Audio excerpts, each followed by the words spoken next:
নমস্কাৰ জেআৰজি ব্লগলৈ পুনৰবাৰ সকলোকে স্বাগতম জনাইছো। আজি আমি আলোচনা কৰিবলৈ লৈছো হায়াৰ সেকেন্ডাৰী ফাৰ্ষ্ট ইয়াৰ আৰু সেকেন্ড ইয়াৰৰ ছাত্ৰ-ছাত্ৰীসকলে প্ৰস্তুত কৰিবলগীয়া প্ৰজেক্ট ৱৰ্ক সম্পৰ্কত। প্ৰজেক্ট প্ৰস্তুত তেওঁলোকে কেনেকৈ কৰিব আৰু 2025 বৰ্ষত হ'ব লগা ফাইনেল এক্সামৰ বাবে ছাত্ৰ-ছাত্ৰীসকলে কেতিয়া প্ৰজেক্ট জমা দিব লাগিব, লগতে প্ৰজেক্ট ৱৰ্কৰ সম্পৰ্কত সাবজেক্ট ওয়াইজ টিচাৰৰ গাইডেন্স কেনেকুৱা হ'ব লাগিব, তাৰ উপৰিও প্ৰজেক্টৰ লগত কি সাৰ্টিফিকেট আৰু ডিক্লাৰেশ্যন গাঁঠি দিব লাগিব, সেই সম্পৰ্কে সবিশেষ তথ্যখিনি তোমালোকে জানিব পাৰিবা আজি ভিডিঅ'টোৰ জৰিয়তে। আসাম হায়াৰ সেকেন্ডাৰী এডুকেশ্যন কাউন্সিলৰ তৰফৰ পৰা ইতিমধ্যে প্ৰজেক্ট ৱৰ্ক সম্পৰ্কত এখন নটিফিকেশ্যন আহিছিল, যিখন নটিফিকেশ্যনত ছাত্ৰ-ছাত্ৰীসকলে ডিচেম্বৰৰ ভিতৰত প্ৰজেক্ট ৱৰ্ক জমা দিব লাগিব বুলি নিৰ্দেশনা দিয়া আছে। এইচএছ ফাৰ্ষ্ট ইয়াৰ আৰু সেকেন্ড ইয়াৰৰ কোনকেইটা সাবজেক্টত প্ৰজেক্ট ৱৰ্ক আছে তোমালোকে প্ৰথমতে চোৱা। প্ৰজেক্ট ৱৰ্ক থকা সাবজেক্ট কেইটা হৈছে accountancy, business studies, economics, finance, political science, sociology আৰু স্বদেশ অধ্যয়ন। এই প্ৰতিটো সাবজেক্টৰে ফুল মাৰ্কছ হ'ব 100 আৰু ইয়াৰে থিয়ৰী পেপাৰৰ বাবে আহিব 80 মাৰ্কছ আৰু প্ৰজেক্ট ৱৰ্কত থাকিব 20 মাৰ্কছ। নিৰ্দেশনা দিয়া আছে, as such the heads of the institution are requested to inform the concerned head of department, subject teacher as well as the candidates of the above said subject about this notification. Further, the heads of the institution are requested to complete the task of project works by December 2024 without fail. অৰ্থাৎ 2024 বৰ্ষৰ ডিসেম্বৰত project work শেষ কৰিব লাগিব। এই ক্ষেত্ৰত ইনষ্টিটিউচনৰ head আৰু subject teacher দুয়োজনে concerned হ'ব লাগিব।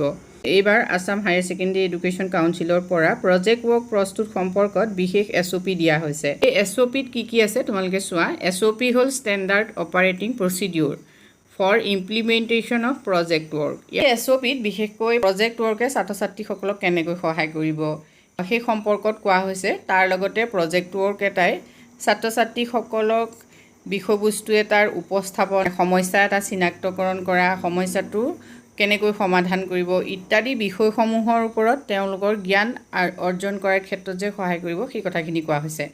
Project based learning for the students AHSEC first year second year is only possible with the proper guidance of the teachers. এখিনি টিচাৰৰ কাৰণে কোৱা হৈছে। প্ৰজেক্ট ৱৰ্কটো কেনেকৈ প্ৰস্তুত কৰা হ'ব সেই সম্পৰ্কত চোৱা। Student may be given project work individually or in a group depending upon the total number of students in a particular subject.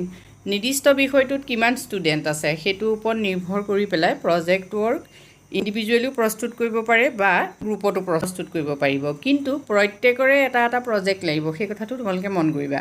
Concern teacher must provide guidance to the students in selection of project and its preparation and completion. প্ৰজেক্টটো প্ৰস্তুত কৰাৰ ক্ষেত্ৰত টিচাৰে guidance দিব লাগিব। Field visit by the students under the guidance of concerned teacher may be undertaken per requirement of the project or its necessary. প্ৰয়োজন যদি হয় তেতিয়াহ'লে প্ৰজেক্ট ৱৰ্ক প্ৰস্তুত কৰিবৰ বাবে ছাত্ৰ-ছাত্ৰীসকলে ফিল্ড ষ্টাডি কৰিব পাৰে।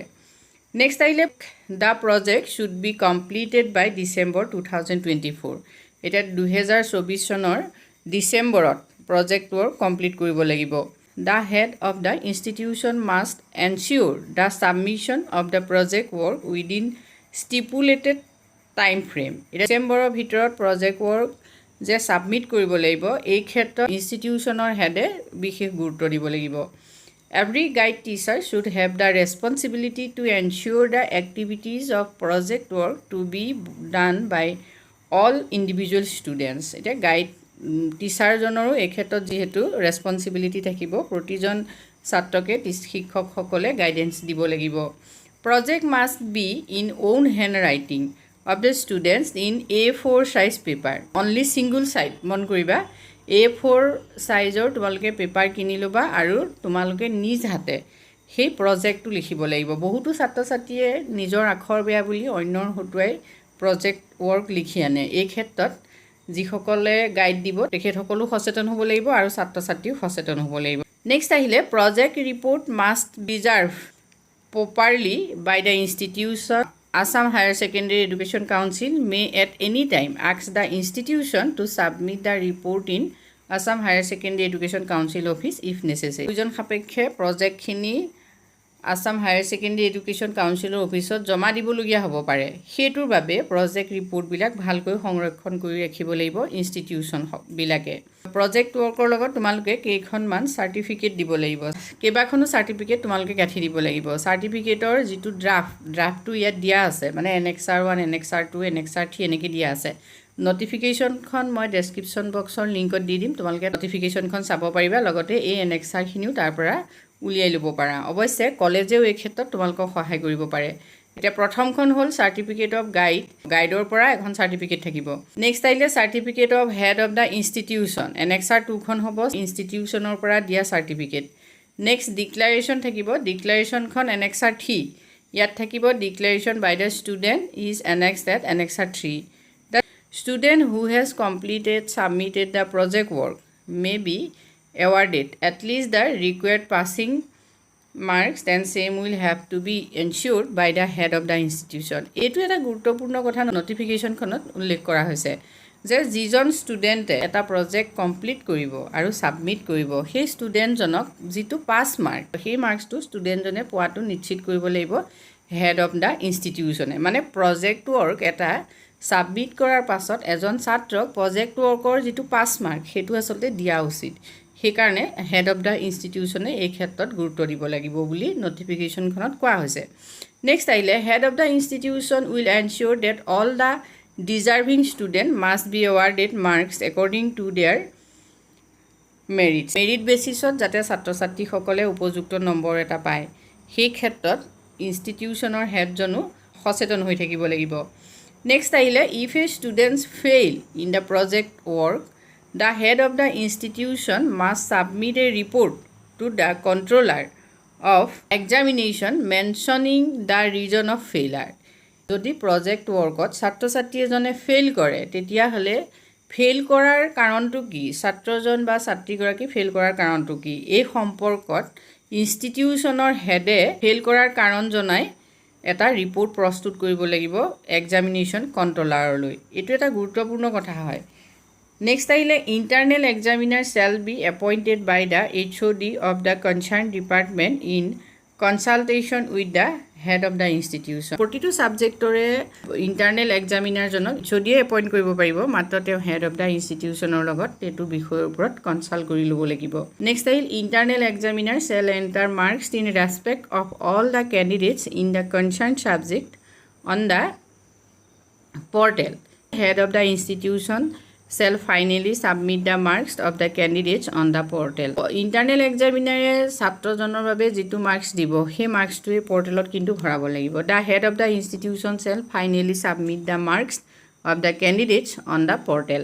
এটা প্ৰজেক্ট ৱৰ্কৰ 20 নম্বৰৰ ভিতৰত কিমান নম্বৰ পালে ছাত্ৰ ছাত্ৰীসকল উত্তীৰ্ণ বুলি কোৱা হয় বা উত্তীৰ্ণ হ'ব আৰু কেনেকৈ থিওৰি আৰু ভাইভাৰ মাৰ্কছটো কেনেকৈ ভাগ কৰা আছে সেই সম্পৰ্কত সম্পূৰ্ণ তথ্যখিনি তোমালোকে জানিব খুজিলে ডেছক্ৰিপশ্যন বক্সৰ লিংকত গৈ মোৰ ভিডিঅ' চাব পাৰা এখন গাইডৰ চাৰ্টিফিকেট চোৱা চাৰ্টিফিকেট অফ গাইডন এখন চাৰ্টিফিকেট দিব লাগিব হেড অফ দ্য ইনষ্টিটিউশ্যনৰ পৰা গতিকে এখন হেডৰ পৰা দিয়া চাৰ্টিফিকেট হ'ব ইয়াত ষ্টুডেণ্ট নেম ক্লাছ নেম এইখিনি থাকিব এখন যিহেতু হেডে দিব গতিকে ইয়াত তোমালোকৰ চিন্তা কৰিবলগীয়া বিশেষ নাই এখন হ'ল annexure 2 নেক্সট আহিলে annexure 3 declaration by the student এই annexure 3খন ছাত্ৰ ছাত্ৰীসকলে নিজে দিব লাগিব গতিকে এই তিনিখন annexureৰ ফৰ্মেটটো যেহেতু ইয়াত আছে তোমালোকে এই তিনিখন annexure তোমালোকে ইয়াৰ পৰা উলিয়াই ল'ব পাৰা ইয়াত এখন তোমালোকে ফিল আপ কৰি দিব লাগিব আৰু ইয়াত ষ্টুডেণ্ট সিগনেচাৰ দিব লাগিব ডেট প্লেচ থাকিব next institution name institution code